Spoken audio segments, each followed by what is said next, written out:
ఆ కోవా బన్ను గురించి ప్రతి ఓళ్ళు వాడేసుకుంటున్నారు. ఆఖరికి ఎలాగో మన వైసీపీ బ్యాచ్‌లు ఎలాగో వాడుకుంటారులే గానీ, సో, దాని మీద అందరికీ వీడియోలు చేయమని ఇన్‌స్ట్రక్షన్స్ ఇవ్వడం మా జగనన్న మామూలుగా చేయలేదు.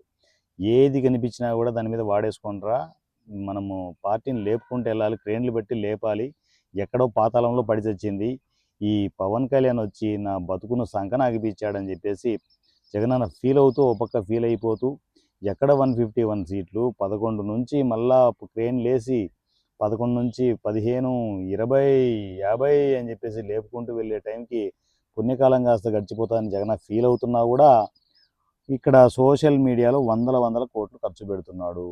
ఈ ఖర్చులు పెట్టే ప్రాసెస్లో ఎవరో ఆయన కోవా బన్ను అది అమ్ముకునే ఒక రెగ్యులర్ కార్మికుడు చేసే ఆ వ్యాపారాన్ని కూడా వైసీపీ అయితే బీభత్సంగా వాడేసుకుంది. కానీ పవన్ కళ్యాణ్కి ఎన్ని చేత కావట్లేదు, దాని గురించి మాట్లాడట్లేదు. ఎందుకంటే ఆయన రాజకీయాలు నికార్సైన రాజకీయాలు చేస్తున్నాడు, జనాల కోసం కష్టపడుతున్నాడు. ఈ లేనిపోని పంచాయతీలు మనకెందుకని చెప్పేసి ఆయన జనాల వైపు కాన్సన్ట్రేట్ చేస్తున్నాడు, జనాల కోసమే వెళ్తూ ఉన్నాడు. అలాంటి పని మనం చేయాలన్న జగనన్న ఈ ఏంది పంచాయతీ, ఏది తీసుకున్నా కూడా దాన్ని రౌండప్ చేసి దానికి మనం మన పార్టీకి అనుగుణంగా వాడుకోవాలనుకుంటే తప్పు అన్న. జనాలు చూస్తున్నారు, జనాలకి ఏదైనా మంచి చేయడానికి ట్రై చేయి. ఉందిగా లక్షల కోట్లు ఉందిగా, ఏదన్నా ఒక సపరేట్ ప్లాన్ ఏదన్నా ఏర్పాటు చేసి జనాల కోసం జనాల వైపు ఆకర్షించడానికి ఓట్లు లాక్కోవడానికన్నా ఏదన్నా ప్రోగ్రాం ప్లాన్ చేయన్నా. చచ్చిపోతాం మేము, కవర్ చేయలేక చచ్చిపోతున్నాం ఇక్కడ. అర్థం చేసుకో అన్న, వైఎస్ఆర్సీపీని ఎంతవరకు కవర్ చేసి వస్తాం మేము. సో అర్థం చేసుకొని ఈ పనికి మాలిన పంచాయతీలు లేకుండా, ఈ కోవా బండ్లు ఇలాంటివి లేకుండా ఈ జరుగుతుంటాయి.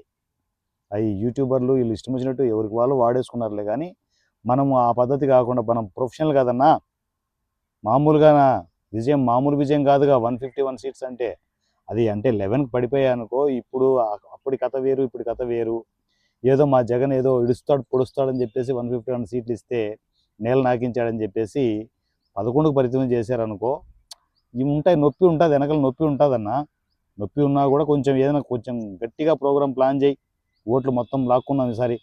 జనాలే చూస్తుంటారు, వదిలేస్తుంటారు, అన్నీ పట్టించుకోవద్దు. కానీ గట్టిగా ప్లాన్ చేసామనుకో, ఏదో డబ్బుల పరంగా ఏదైనా మంచి కసబిసా అని చెప్పేసి ఏమైనా వచ్చే ఆలోచనతో, అంటే డబ్బులు పంచే ఆలోచనతో ఏదైనా ప్రోగ్రాం చేసామనుకో, వచ్చి పడతాయన్న ఓట్లు.